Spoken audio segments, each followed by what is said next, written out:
Salut à tous, David, NukeVapes. Aujourd'hui, on va parler du Lambo V6. Alors le Lambo V6, c'est quoi? C'est un mode voltage variable, puissance variable, avec un checker de résistance. On peut voir sa batterie. On a tout le set de protection habituel, avec protection contre les batteries inversées, protection contre la sous-décharge de la batterie, protection contre la surcharge de la batterie.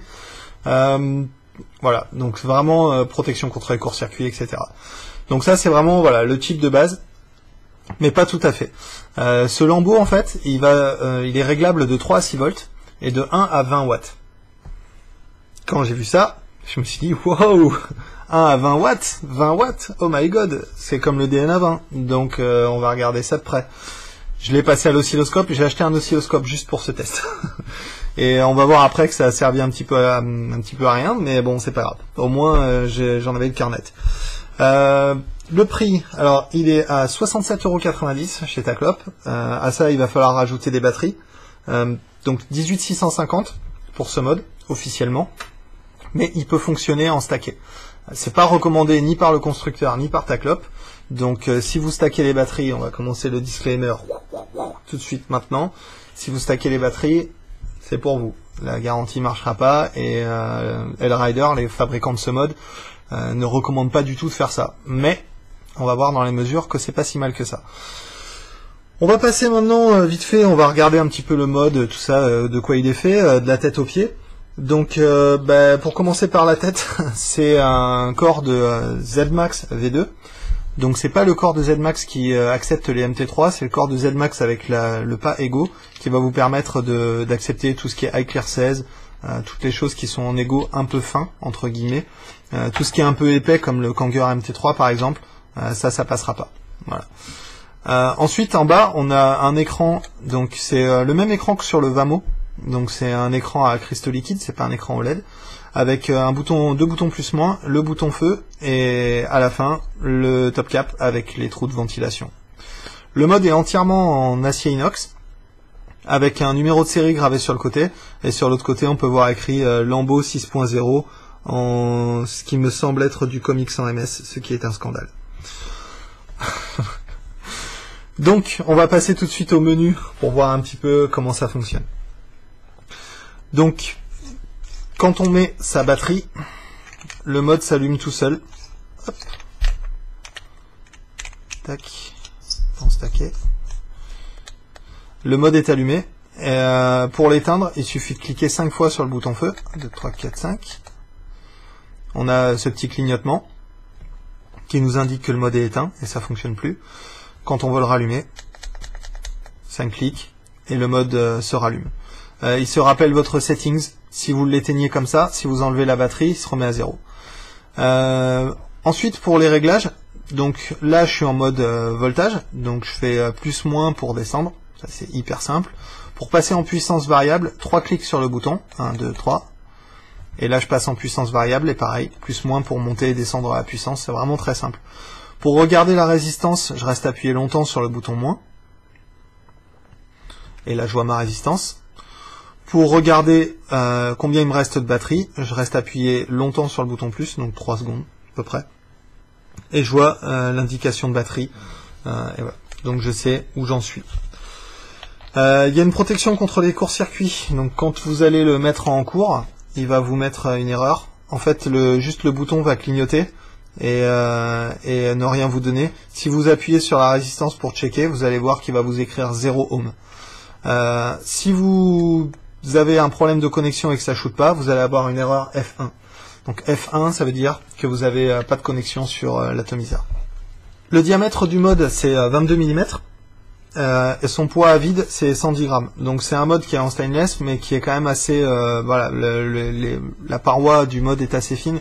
Donc c'est pas un mode qui est très très lourd. 110 grammes, voilà, on a déjà vu pire. À l'intérieur de ce mode, on peut mettre une 18650 officiellement. On peut rentrer deux 18350 et le faire fonctionner. La board ne se met pas en erreur, donc ça m'indique que passablement elle est quand même prévue à moitié pour ça, même si apparemment L-Rider a déconseillé de stacker des batteries. Ok. Donc là je suis à 5 volts.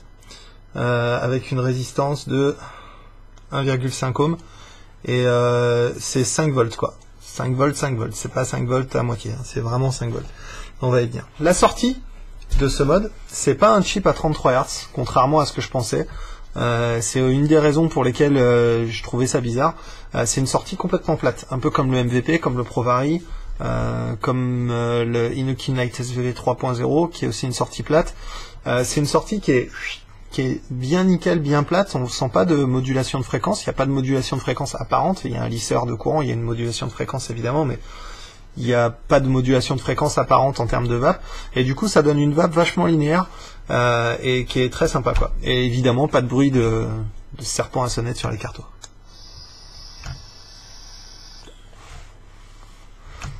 On entend vraiment le... Ça fait pas genre...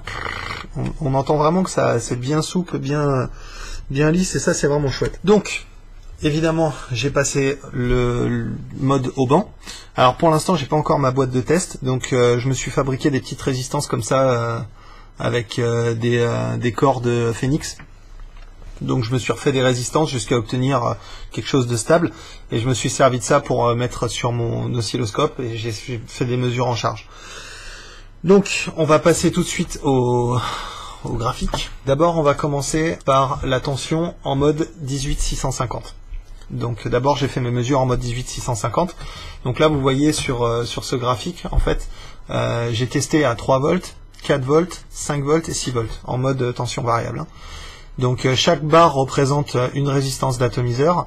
Donc le bleu c'est le réglage, le rouge c'est pour la résistance de 1 ohm, le vert c'est pour la résistance de 1,4 ohm et le violet c'est pour la résistance de 2,7 ohm. Théoriquement tout devrait être au niveau de la barre bleue à chaque fois. Donc quand on a une barre qui descend en dessous, ça veut dire qu'on n'est pas à la bonne mesure. À 3 volts, on est bien, ça envoie à 3 volts comme il faut, mais dès qu'on passe à la tension du dessus, à 4 volts, on voit que la résistance de 1 ohm, qui est la barre rouge, reste bloquée aux alentours de 3 volts. Voilà. Donc on a 3, 3,12, 3,12 et 3,12. Donc ça ne shootera pas plus haut que 3 volts. Ensuite, sur la barre verte, il y en a un truc un petit peu bizarre qui se passe ici. C'est là que je pense qu'il y a des problèmes de calibration. C'est pas une erreur de mesure parce que je l'ai mesuré plusieurs fois. Il y a vraiment un pic au milieu là qui est un peu étrange, difficile à expliquer, mais bon voilà. Donc j'ai un 4 volts là ici pour pas grand chose, qui devrait pas être là, mais il est là. Voilà. Ensuite on voit la limitation d'ampères sur la résistance à 1,4 ohm quand on va à 5 volts. Ça tape pas plus fort que 3,14 volts, et à 6 volts pareil, 3,14. Pour la résistance à 2,7 ohms, on est bien. 3 volts, on est bien. À 4 volts, on est bien. À 5 volts, on est bien. Et à 6 volts, on n'est pas trop mal. On est à 5,92. Donc, pour la résistance à 2,7 ohms, tout va bien. Maintenant, je vais vous montrer ce que ça donne en mode stacké, c'est-à-dire avec deux batteries de 18350 stackées l'une sur l'autre à l'intérieur du mode. Donc, on en met deux, une et deux. Et donc, on a 7 volts 4 à peu près de disponible. Et voilà ce que ça donne. Donc là, on voit que on est bien à peu près partout. À 3 volts, ben, sur toutes les résistances, on est bien. On est peut-être un tout petit peu haut sur le 1,4 et 2,7 ohms. À 4 volts, on est bien partout. Au 3,91, 3,99, 4,05, c'est vraiment rien du tout. On est autour de 4 volts. Ici, à 5 volts, on est très bien aussi. Et enfin, à 6 volts, on voit une limitation un petit peu apparaître sur le 1 ohm. Mais rien de bien méchant, on est quand même à 5,76, donc c'est pas trop mal. On va voir aussi l'écart en fait entre la limitation de courant annoncée de 3 ampères sur le site et par le constructeur, et la limitation de courant réelle qu'on a avec en stackant. Donc ça c'est le courant pour 1 ohm en mode 18650, donc non stacké. Donc là on voit qu'on a la limite à 3 ampères clair et net. Là ici pareil au niveau du courant, on dépasse pas les 3 ampères, et là encore une fois on a un pic qui est pas du tout normal à 4 volts, qu'on retrouve donc qui est cohérent avec les mesures que j'ai eues sur la tension. Pour la résistance à 2,7 ohms par contre c'est exactement pareil que pour la tension, on est très bien, on est dans les normes, un petit peu au-dessus, un petit peu en dessous, mais on est là où il faut être, voilà. Donc ça c'est ce que ça donne en mode non stacké. Maintenant voyons les limites de courant en mode stacké. Donc là, le courant à 1 ohm, on voit que le mode tient ses promesses quand on empile les deux batteries. Le mode tient ses promesses, on est peut-être à 5,76 à 6 volts. Voilà, on est peut-être un petit peu bas sur 1 ohm. À 1,4, on est à peu près bien. Ça peut être vraiment des erreurs de mesure, ça peut être la résistance qui a un petit peu bougé ou quoi. Donc on peut considérer que ça c'est pile poil comme il faut. Et pareil à 2,7. Là on est nickel, à 2,7 ohms, on voit à 3 volts on est très bien, à 4 volts on est très bien, 5 volts pareil, et 6 volts on est nickel. Donc, quand on regarde les mesures de courant en mode stacké, là on est nickel, quoi. On est vraiment comme il faut, presque comme les maths, quoi. Quand on regarde les mesures de courant par contre générales en mode non stacké, donc en 18650, c'est un petit peu le bordel. On a des incohérences, comme par exemple ici à 4 volts, encore une fois, on a le courant qui est trop haut pour plus haut que ce qu'il devrait, et à 1 ohm, on a le courant aussi qui est un peu voilà. Donc, mes conclusions m'amènent à me dire que ce mode fonctionne mieux en 18350 stacké qu'en 18650. J'ai fait les mesures pour les watts, bien sûr, pour le mode puissance, en me disant, de toute façon, ça va être les mêmes chiffres, et j'avais méga tort. Donc, voici les watts, donc le réglage puissance, en mode non stacké. Donc ça, c'est le graphique pour une résistance de 1 ohm. Ici, on voit que, voilà, donc je suis censé être à 5 watts, là je suis à 9 watts. Là, je suis censé être à 10 watts, je suis à 9 watts, et là je suis à 9 watts, et là je suis à 9 watts 73. Donc en final, on se rend compte qu'en mode puissance variable, la résistance d'un ohm, il se passe un peu rien du tout sur le mode. Quelle que soit la puissance à laquelle on se met, on est à 9 watts et puis basta. Sur le 1,4, là ça commence à devenir bien décevant. Là ici on est à 5 watts, on a 6,64 watts. Là ici on est censé être à 10 watts, on a 11 watts. Là on est censé être à 15 watts, on a plus que 7 watts.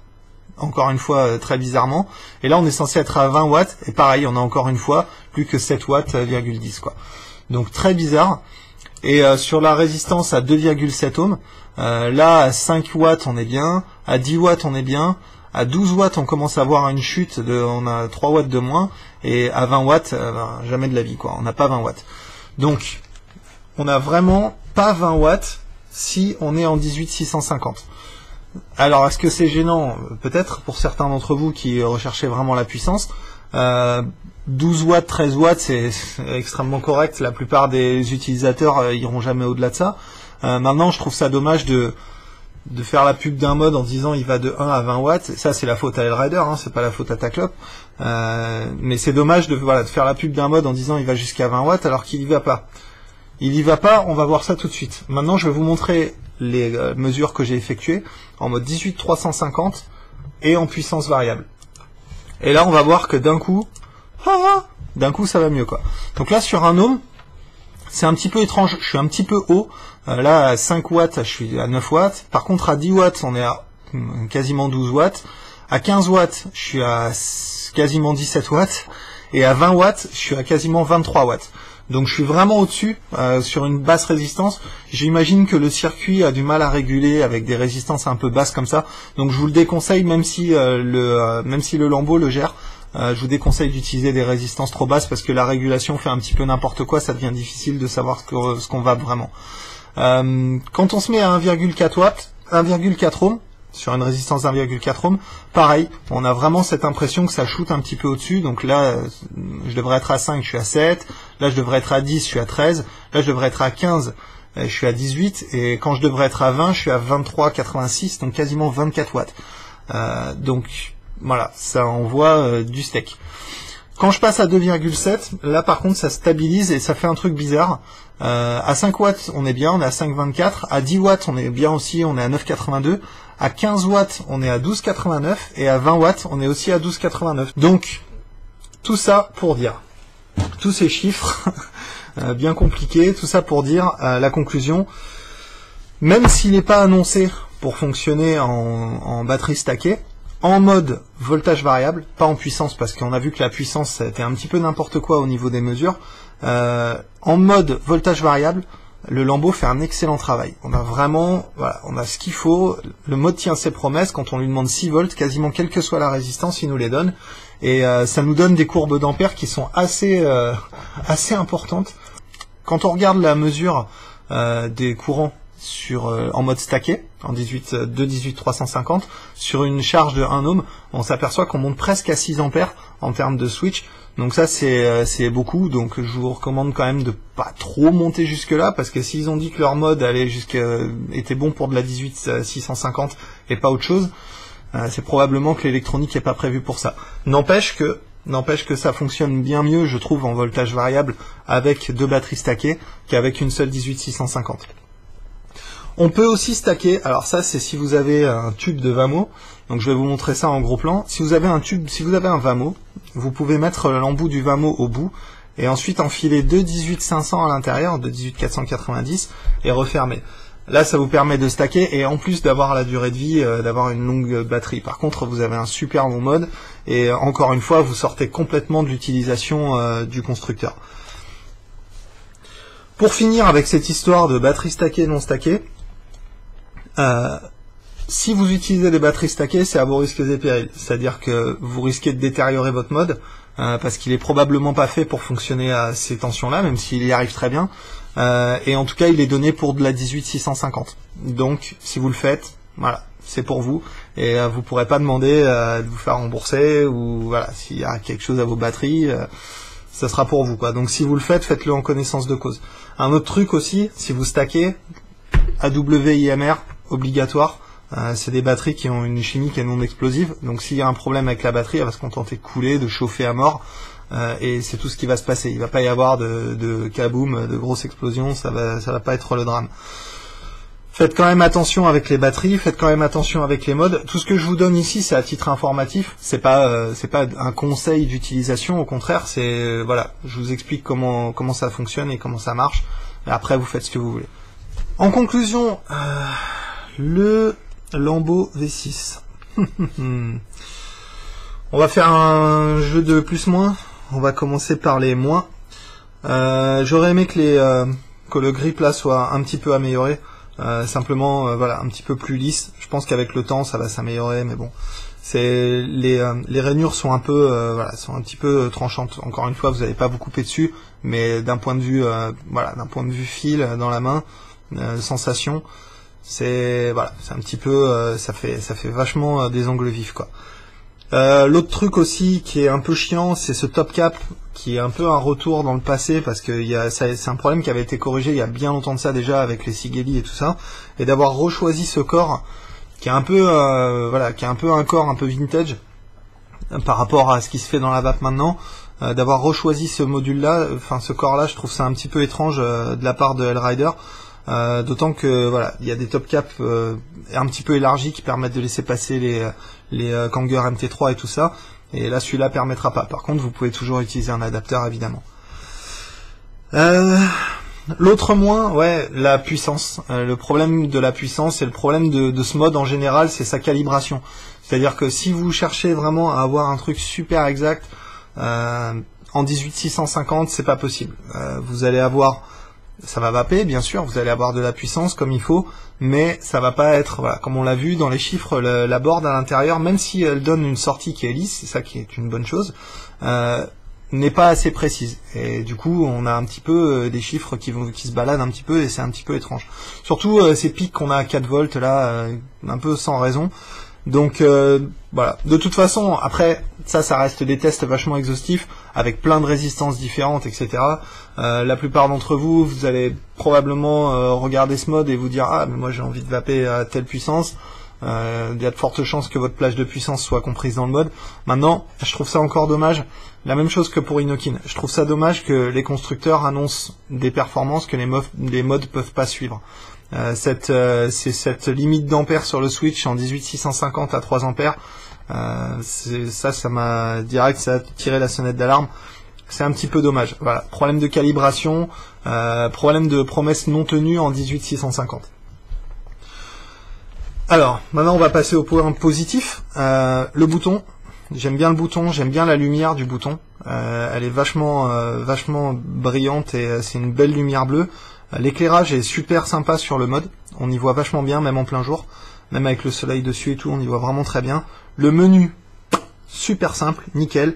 3 clics pour passer de puissance à watts, et ensuite plus-moins pour ajuster. On reste appuyé sur moins, on voit la résistance, on reste appuyé sur plus, on voit la batterie.